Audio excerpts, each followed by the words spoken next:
വിശുദ്ധ ഖുർആനിലെ 4 5 വരിയുള്ള ഒരു ആയത്ത്. എന്നാൽ ഈ ആയത്ത് ഓതുന്ന ആളുകൾക്ക് കിട്ടുന്ന നേട്ടങ്ങളോ സുബ്ഹാന ജല്ല ജലാലു മഹാന്മാർ പഠിപ്പിച്ച അത്ഭുതപ്പെടുത്തുന്ന നേട്ടങ്ങളാണ്.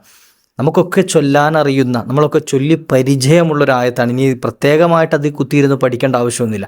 അത്തരത്തിലുള്ളൊരായത്ത്. എന്നാൽ അതിന് എണ്ണി എണ്ണി പറയുന്നത് നമ്മുടെ ജീവിതത്തിലെ പ്രയാസങ്ങൾ നീങ്ങിക്കിട്ടാൻ, നമ്മൾക്കുള്ള വരുമാനങ്ങൾ വർദ്ധിച്ചു കിട്ടാൻ, അതുപോലെ തന്നെ നമുക്ക് വിവാഹം നടക്കാത്ത ആളുകൾക്ക് വിവാഹം ശരിയാകാൻ, സിഹർ ബാധിച്ച ആളുകളുടെ സിഹർ ഇല്ലാതെയാകാൻ, അതുപോലെ പദവികൾ ഉയർന്നു കിട്ടാൻ, ജനങ്ങളുടെ പ്രീതി ലഭിക്കാൻ, അതുപോലെ മറ്റ് പ്രയാസങ്ങൾ, ബുദ്ധിമുട്ടുകൾ, അതുപോലെ ശൈത്താൻ്റെ ഇടങ്ങേറുകൾ തുടങ്ങി ഇത്തരത്തിലുള്ള ഒരുപാട് ഇടങ്ങേറുകളിൽ നിന്നും രക്ഷ കിട്ടാനൊക്കെ ഉപകാരപ്പെടുന്ന ആയത്തായിട്ട് മഹാന്മാർ പഠിപ്പിച്ചാൽ നിശ്ചിത എണ്ണം ജീവിതത്തിൽ പതിവാക്കി കഴിഞ്ഞാൽ അള്ളാഹുവിൻ്റെ വലിയ കാവൽ ലഭിക്കുമെന്ന്. നമുക്കൊക്കെ അറിയുന്നൊരായത്ത്. ഈ ആയത്തിന് പ്രത്യേകിച്ച് പറയേണ്ട ആവശ്യമില്ല.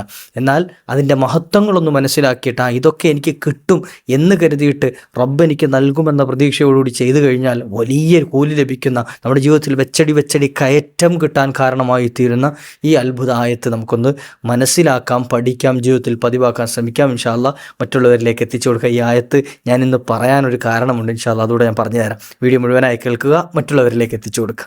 ഇൻഷാ അല്ലാഹ് പല ആളുകളും സങ്കടം പറഞ്ഞൊക്കെ വിളിക്കാറുണ്ട്. ഇൻഷാ അല്ലാഹ് ഈ വാട്സപ്പ് നമ്പർ നിങ്ങൾ കഴിവിൻ്റെ പരമാവധി ഉപയോഗപ്പെടുത്തുക. വാട്സപ്പിൽ ഇനി അതില്ല എങ്കിൽ ഈ നമ്പറിൽ ആദ്യം കാണുന്ന കോൾ ചെയ്യാവുന്ന നമ്പറിൽ ഇൻഷാ അല്ലാഹ് കോൾ ചെയ്താൽ സൗകര്യം പോലെ സംസാരിക്കാൻ പറ്റുന്ന സമയമാണെങ്കിൽ ഇൻഷാ അല്ലാഹ് സംസാരിക്കാം. അല്ലെങ്കിൽ കഴിവിൻ്റെ പരമാവധി വാട്സപ്പിൽ തന്നെ നിങ്ങൾ ബന്ധപ്പെട്ടാൽ എന്നെക്കൊണ്ട് അറിയുന്ന ഇൻഷാ അല്ലാഹ് നല്ലൊരു പരിഹാര മാർഗം, അതിന് ഒരുപാട് ആളുകൾക്ക് മൻഫഅത്ത് കിട്ടിയ, ഫലം കിട്ടിയ, ഒരുപാട് പ്രശ്നങ്ങൾക്ക് ഫലം കിട്ടിയ ഇൻഷാ അല്ലാഹ് അമലുകൾ നിങ്ങൾക്കും പറഞ്ഞു തരാം. അല്ലാഹു സുബ്ഹാനഹു വ തആല നമ്മുടെ എല്ലാ പ്രയാസങ്ങളും തീർത്തു തരട്ടെ.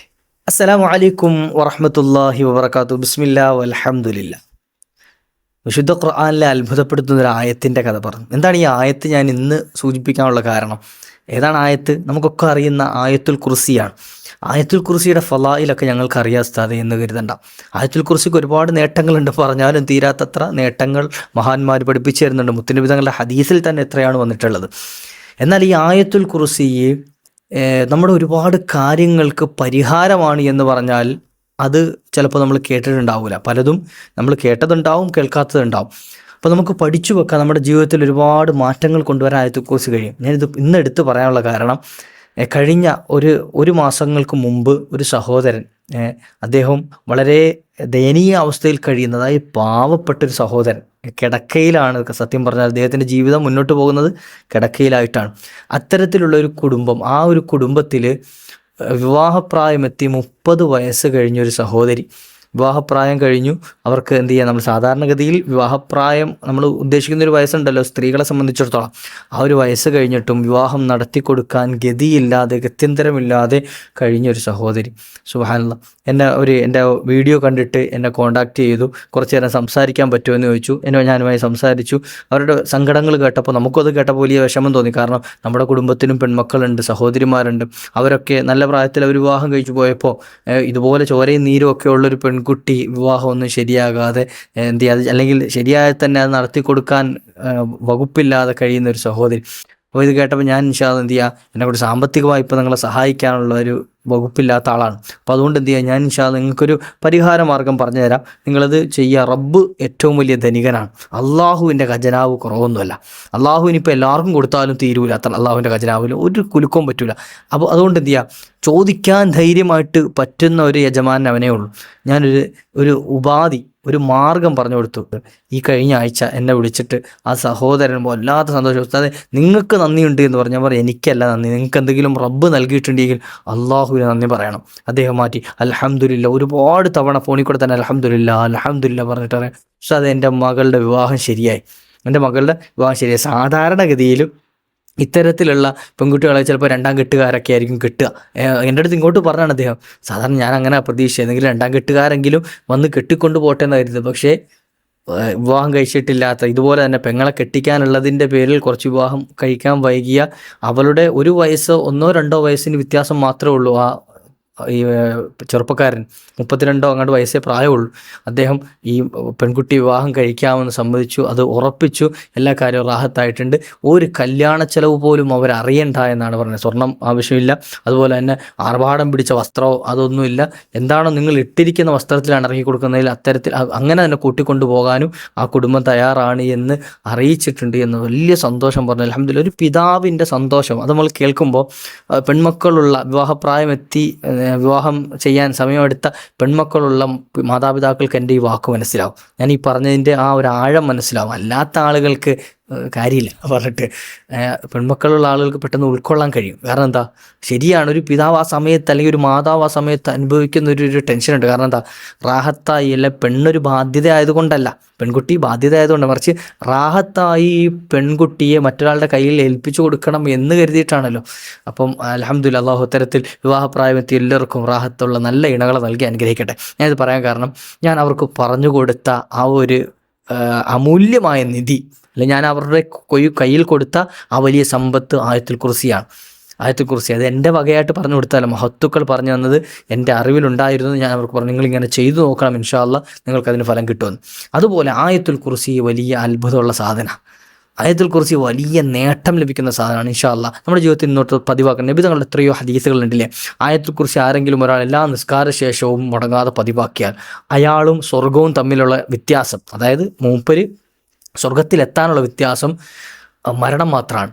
അതായത് മരണപ്പെട്ട് കഴിഞ്ഞാൽ ഡയറക്റ്റ് സ്വർഗത്തിലാണ് എന്ന് മുഹമ്മദുർ റസൂലുള്ളാഹി, ഇതെൻ്റെ വാക്കല്ല, നാവ് കൊണ്ട് കളവ് പറയാത്ത അഷ്റഫുൽ ഖൽക്ക് മുഹമ്മദുർ റസൂലുള്ളാഹി സ്വല്ലല്ലാഹു അലൈഹി വസല്ലം. ചില ആളുകൾക്ക് ഇത് കേൾക്കുമ്പോൾ എൻ്റെ പോക്കറ്റിൽ നിന്ന് എടുത്ത് പറയുന്നതാണെന്ന് തോന്നിപ്പോകും. അതുകൊണ്ടാണ് എന്ത് ചെയ്തത്, എൻ്റെ വാക്കല്ല എന്ന് ഹദീസാണ്, മുത്തുനബി തങ്ങളുടെ ഹദീസിൽപ്പെട്ടാണ്. അപ്പോൾ ആയത്തുൽ കുർസി പതിവാക്കി കഴിഞ്ഞാൽ ഒരുപാട് നേട്ടങ്ങളുണ്ട് എന്ന് ഒരുപാട് ഹദീസുകളുണ്ട് അത്തരത്തിൽ. എല്ലാ ഹദീസുകളോടൊപ്പം നിരത്തി ഇതിനകത്ത് പറയാൻ സമയം വൈകിപ്പോകുമെന്ന് കരുതി ഞാൻ പറയില്ല. നമുക്ക് ജീവിതത്തിൽ ഒരുപാട് നേട്ടങ്ങൾ കിട്ടാൻ കാരണമായി തീരുന്ന ചില വഴികൾ ഞാൻ പറഞ്ഞുതരാം. നമ്മളിപ്പോൾ വരുമാനം, നമുക്ക് ജോലി ഉണ്ടാകും, ചിലപ്പോൾ സാമ്പത്തികമായി വല്ലാതെ പിന്നോക്കമായിരിക്കും. കാരണം കിട്ടുന്ന വരുമാനത്തിൽ ചിലപ്പം തികയുന്നുണ്ടാവില്ല. അല്ലെ ചില പലരും പറയുന്നതാണ്, ഉസ്താദ് ഒരുപാട് ശമ്പളമൊക്കെ കൃത്യമായിട്ട് കിട്ടുന്നുണ്ട്, പക്ഷേ എന്താവണില്ല, അത് തികയുന്നില്ല. അതായത് നമ്മൾ വിചാരിച്ചതുപോലെ നമ്മുടെ ചിലവിനൊത്തതങ്ങോട്ട് എത്തുന്നില്ല, അല്ലെ ഏൽക്കുന്നില്ല എന്ന് പറയലുണ്ട്. വരുമാനം വർദ്ധിച്ചു കിട്ടാനൊരു വഴി പറഞ്ഞു തരട്ടെ. നമുക്കുള്ള വരുമാനം, ഇപ്പം നിലവിലുള്ള വരുമാനം വർദ്ധിച്ചു കിട്ടാനൊരു വഴി പറഞ്ഞു തരാം ഇൻഷാ അല്ലാഹ്. ആയത്തുൽ കുർസി നിത്യേന എല്ലാ ദിവസവും ഒരു തവണയെങ്കിലും മുടങ്ങാതെ ഓതുക. എല്ലാ നിസ്കാരശേഷവും പതിവായി ഓതുന്ന ആളുകൾക്കാണെങ്കിൽ അവർക്ക് അള്ളാഹു വലിയ ബർക്കത്ത് ചെയ്തു തരും. അതിനു പുറമെ വരുമാനം വർദ്ധിക്കണം എന്ന ആ നീയത്തിൽ, ആ ഒരു നീയത്ത് വെച്ചുകൊണ്ട് നമ്മളിപ്പോൾ എല്ലാ നിസ്കാരശേഷവും ആയത്തുൽ കുർസി പാരായണം ചെയ്യുന്നതിന് പിന്നിലുള്ള സിറ് എന്താണ്, നമുക്ക് മുത്തുനബി തങ്ങൾ പരിചയപ്പെടുത്തിയതുപോലെ അയാളുടെയും സ്വർഗത്തിൻ്റെ ഇടയിൽ മരണമല്ലാത്തൊരു തടസ്സമില്ല എന്നുള്ളത്. അപ്പോൾ സ്വർഗത്തിൽ പോകാൻ ഉറപ്പാണ് എന്നാണ്. എന്നാൽ എൻ്റെ വരുമാനത്തിൽ ഇപ്പം എനിക്ക് ലഭിച്ചുകൊണ്ടിരിക്കുന്ന ശമ്പളത്തിൽ, വരുമാനത്തിൽ, അല്ലെ ലാഭത്തിൽ എന്ത് ചെയ്യണം, ഉയർച്ച കിട്ടണം, ഇനി വലിയ നേട്ടം ഉണ്ടാകണം എന്ന് കരുതിയിട്ട് ഒരാൾ എന്ത് ചെയ്തു, ആയത്തിനെക്കുറിച്ച് ഒരു തവണയെങ്കിലും ദിവസവും ഓരോ തവണ എന്ത് ചെയ്തു, പാരായണം ചെയ്തു. എന്നാൽ അയാളുടെ വരുമാനത്തിൽ വെച്ചടി അള്ളാഹു വരുമാനത്തിൽ ഉയർച്ച കൊടുക്കുന്നതാണ് എന്ന് മഹാന്മാരെ പഠിപ്പിച്ചു തരികയാണ്. നോക്കുക.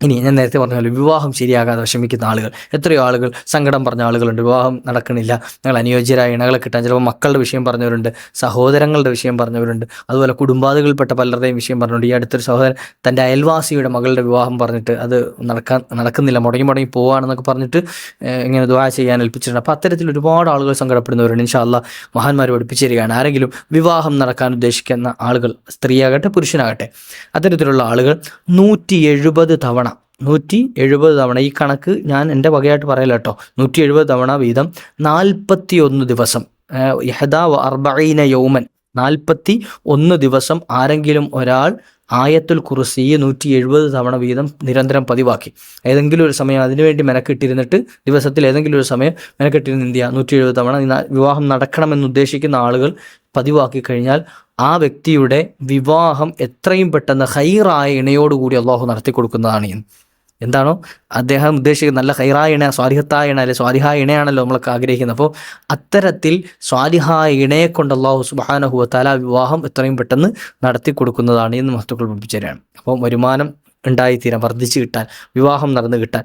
ഇനി സിഹ്റ് ബാധിച്ച പല ആളുകളും, അതായത് ജീവിതത്തിൽ ഒരുപാട് അടങ്ങിയേറി കഴിയുന്ന ആളുകൾ, എന്തൊക്കെ ഉണ്ടായിട്ടും സന്തോഷം എന്ന് പറയുന്ന സംഗതിയില്ല, ചിലത് അങ്ങനെ ഉണ്ടല്ലോ, അല്ലെങ്കിൽ രോഗം വിട്ടുമാറുന്നില്ല, ഇത്തരത്തിൽ സിഹ്റ് ബാധിച്ചടങ്ങിയേറായി കിടക്കുന്ന ആളുകളുണ്ട്. അത്തരത്തിലുള്ള ആളുകൾക്ക് അവർക്കൊരു പരിഹാര മാർഗം പറഞ്ഞ ആയത്തുൽ കുർസി 40 മറത്തൻ 40 ദിവസം പാരായണം ചെയ്തു. എത്ര ദിവസം? 11 യൗമൻ 11 ദിവസക്കാലം 11 നാൾ തുടർച്ചയായിട്ട് 40 തവണ ഈ ഒരു ആയത്തുൽ കുർസി മന്ത്രിച്ച് ശരീരത്തിലേക്ക് ഊതിക്കഴിഞ്ഞാൽ ആ വ്യക്തിക്ക് ബാധിച്ച സിഹറിൽ നിന്നും മോചനം ലഭിക്കുന്നതാണ്.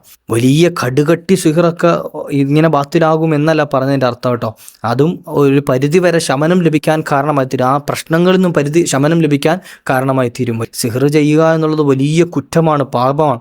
അപ്പോൾ അതുകൊണ്ട് സംബന്ധിച്ച് ആരെങ്കിലും അങ്ങനെ ഉദ്ദേശിക്കുന്നുണ്ടെങ്കിൽ പോലും തൗബ ചെയ്ത് മടങ്ങിപ്പോകും. അള്ളാഹു സുബ്ഹാനഹു വ തആല ചിലപ്പോൾ ആ ഉദ്ദേശിച്ച ഉദ്ദേശം കാരണം അയാൾക്ക് തന്നെ മുസീബത്ത് ഇറക്കാൻ കാരണമായി തീരും. അതുകൊണ്ട് എന്ത് ചെയ്യുക, അത് ഉദ്ദേശിക്കാൻ പോലും പാടില്ലാത്തൊരു തിന്മയാണ്. അള്ളാഹു കാത്തിരക്ഷിക്കുമാറാകട്ടെ. ആരെങ്കിലും പെട്ടുപോയി കഴിഞ്ഞാൽ അവർക്ക് മോചനം ലഭിക്കാനുള്ളൊരു പരിഹാര മാർഗ്ഗമാണ് ആ പറഞ്ഞത്. അതുപോലെ തന്നെ ജീവിതത്തിലെ പ്രയാസങ്ങൾ നീങ്ങിക്കിട്ടാൻ, നമുക്ക് വന്നിട്ടുള്ള ഇപ്പോൾ നിലവിലുള്ള പ്രയാസങ്ങൾ സാമ്പത്തികമാകട്ടെ, ശാരീരികമാകട്ടെ, മാനസികമാകട്ടെ, ഏത് പ്രയാസങ്ങളാണെങ്കിലും അത് നീങ്ങിക്കിട്ടാനുള്ള ഒരു വഴിയായിട്ട് പറയുന്നത് ആയത്തുൽ കുർസി 170 തവണ ദിവസവും പതിവാക്കുക എന്നുള്ളതാണ്. ആവശ്യം പൂർത്തീകരിച്ച് കിട്ടാൻ, നമ്മുടെ പ്രയാസങ്ങൾ മാറിക്കിട്ടാൻ നിയത്താക്കിയിട്ട്, നമുക്കിപ്പോൾ ഇന്ന പ്രയാസമുണ്ട് അത് മാറിക്കിട്ടണം എന്ന് ഒരാൾ നിയത്ത് വെച്ചിട്ട് 170 തവണ, അത് ദിവസമല്ല 170 തവണ നിയത്താക്കി അത് ചൊല്ലി തീർത്താൽ മതി. 170 തവണ എപ്പോഴെങ്കിലുമൊക്കെ ആയിട്ട് എന്ത് ചെയ്യുക, പെട്ടെന്ന് തന്നെ ചൊല്ലി തീർത്തു കഴിഞ്ഞാൽ അയാൾ ആ ഉദ്ദേശിച്ച പ്രയാസം അല്ലാഹു സുബ്ഹാനഹു വ തആല നീക്കി കൊടുക്കുന്നതാണ്. അതുപോലെ തന്നെ ഇനി ഒരാൾക്ക് ലദുന്നിയായ അറിവാണ്, അള്ളാഹുവിൻ്റെ പക്കൽ നിന്നുള്ള അറിവ്. ചില മഹാന്മാരായ ഉലമാക്കളുടെയൊക്കെ ജീവചരിത്രം കാണാം. അവർ ഇങ്ങനെ എന്ത് ചെയ്യും, ചിലപ്പോൾ കിതാബ് നോക്കാതെ അവർക്ക് ഇങ്ങനെ ഇൽമു പറയാൻ ഇങ്ങനെ അവർക്ക് കഴിയും. ചിലപ്പോൾ അവർ ജീവിതത്തിൽ കാണാത്ത പോലും കിതാബുകൾ ഉണ്ടാവും. ആ കിതാബുകളുടെ ആണെങ്കിലും അറിവുകൾ ഇങ്ങനെ കോട്ടുരുസ്ഥാനെ പറ്റിയൊക്കെ അങ്ങനെ പറയാറുണ്ട്. അപ്പോൾ ചിലപ്പോൾ ചില ആലിമ്യങ്ങൾ അങ്ങനെ വലിയ വലിയ പണ്ഡിതന്മാർക്ക് അള്ളാഹു കൊടുക്കുന്ന ഒരു എന്താണ് കറാമത്താണ്, അള്ളാഹു കൊടുക്കുന്ന വലിയൊരു ഭാഗ്യമാണ്. എന്ത്, അള്ളാഹുവിൻ്റെ അടുക്കൽ നിന്നുള്ള അറിവ് ഇങ്ങനെ അള്ളാഹു ഇട്ട് കൊടുക്കുക. റബ്ബല്ലേ അറിവ് തരുന്ന, അല്ലേ? മായന്തിഖു അനിൽ ഹവ ഇൻ ഹുവ ഇല്ലാ വഹ്യുഹാ. മുത്തനബി തങ്ങൾക്ക് കിട്ടിയ അറിവല്ല അള്ളാഹു ഡയറക്റ്റ് കൊടുത്തതല്ലേ. അപ്പോൾ അതുകൊണ്ട് റബ്ബിനങ്ങനെ കൊടുക്കുന്നതിന് വലിയ പ്രയാസമൊന്നുമില്ല. അപ്പം അത്തരത്തിൽ അള്ളാഹുവിൻ്റെ പക്കൽ നിന്നുള്ള അറിവ് ഡയറക്റ്റ് കിട്ടാൻ ആഗ്രഹിക്കുന്ന ആളുകൾ അവർ വെള്ളിയാഴ്ച അസർ നിസ്കാര ശേഷം ആരോടും മിണ്ടാതെ ഇരുന്ന്, വെള്ളിയാഴ്ച അസർ നിസ്കാര ശേഷം അതേ ഇരുത്തത്തിലിരുന്ന് ആരോടും സംസാരിക്കാതെ ആയത്തുൽ കുർസി ഇങ്ങനെ പതിവാക്കിക്കൊണ്ടേ ഇരുന്നാൽ, അത് നിരന്തരം പതിവാക്കി കഴിഞ്ഞാൽ അവർക്ക് അല്ലാഹു സുബ്ഹാനഹു വ തആല ലദുനിയായ വലിയ അറിവുകൾ നൽകുന്നതാണ്. വലിയ അറിവ് അല്ലാഹു നൽകും. എന്തെങ്കിലും തൊള്ളേ തോന്നി വിളിച്ചു പറയാമെന്നല്ല എൻ്റെ അർത്ഥം കേട്ടോ. ചില ആളുകൾ അങ്ങനെ തെറ്റിദ്ധരിച്ചു പോലും, ലദുനിയ എനിക്ക് കുറേ അറിവുണ്ടെന്ന് പറഞ്ഞിട്ട് തൊള്ളേ തോന്നി ഇങ്ങനെ വിളിച്ചു പറയാമെന്നാണോ? അല്ല, മറിച്ച് റബ്ബ് സുബ്ഹാനഹു വ തആല ഹക്കായ അറിവ് അവർക്ക് ഇട്ടുകൊടുക്കും. അവർ പറയുന്നത് യാഥാർത്ഥ്യമായിരിക്കും, ഹക്കായിരിക്കും. നബി സല്ലല്ലാഹു അലൈഹി വസല്ലം തങ്ങൾ പറഞ്ഞത് എന്തെങ്കിലും ഒരു പിഴവുണ്ടോ? ഒരു പിഴവും കാണാൻ കഴിയില്ല.